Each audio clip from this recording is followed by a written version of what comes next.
Hey, what's going on, everybody? I'm here to scream at all you liberals one more time. I say scream. I know I talk kind of low and monotone. And try to speak up a little bit more positive when I speak. I know when you first turn on and start listening, I kind of have that low tone to my voice, and it kind of turns people off. And I'm gonna try to not do that. But I do want to come over here and express myself just a little bit about my feelings on today's state as far as racial relationships. Not necessarily boy and girl, but just how we treat each other. I believe that there's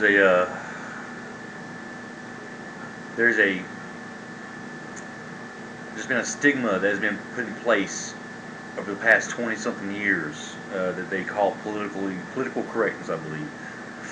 What I believe it has done, it has trained white people, okay, to become so hypersensitive, not necessarily to your feelings, but that we understand how bad it was for America to be a slave country in the beginning, even though we corrected it without any,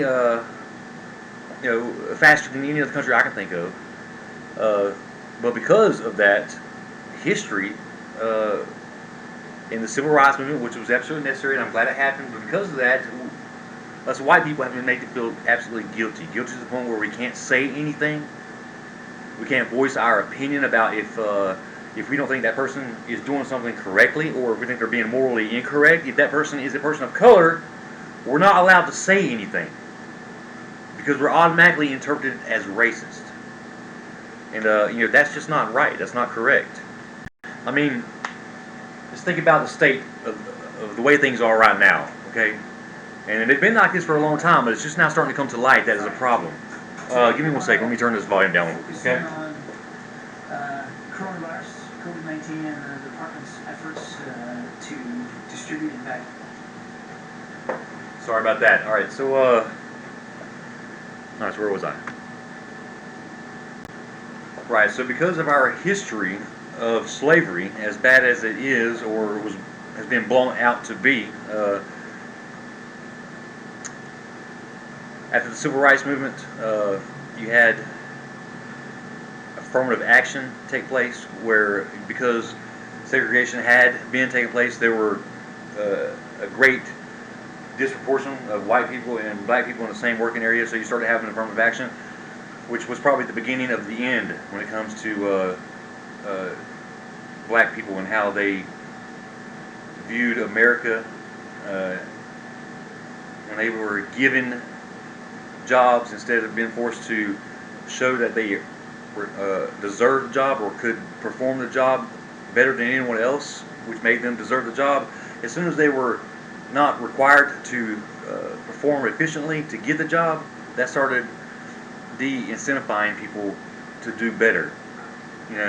Because if they didn't have to, why would you, right?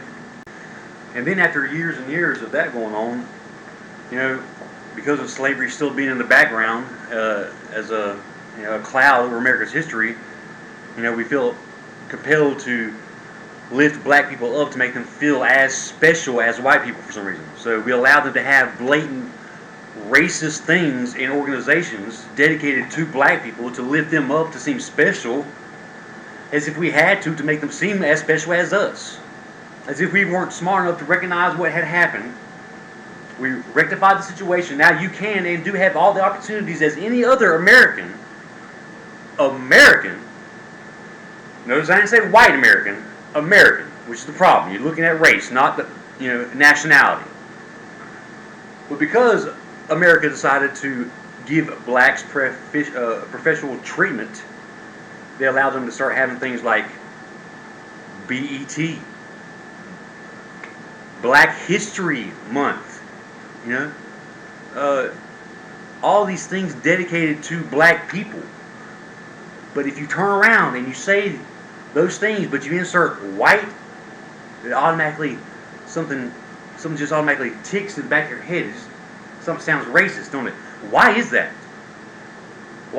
It's because when you start singling out somebody's race as an attribute to their personality, it don't feel right because that's racist. That's why we feel racist whenever it happens and it is said. But we've allowed black people to feel entitled, okay? Feel entitled to the point where they know that it's coming to an end. When Trump came in office, he realized that entitlement mentality, preferential treatment over black people just because they're black, those days have got to come to an end because it's racist. It perpetuates racism. We're all Americans, men and women. Okay, that's the only difference, real difference, man and woman. But you still have equal rights. Okay.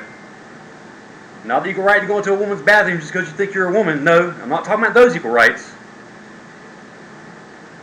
Women have the right to try to do things that men do, but if they cannot physically do it, then they just can't do it. That's not sexist or racist. That's just life.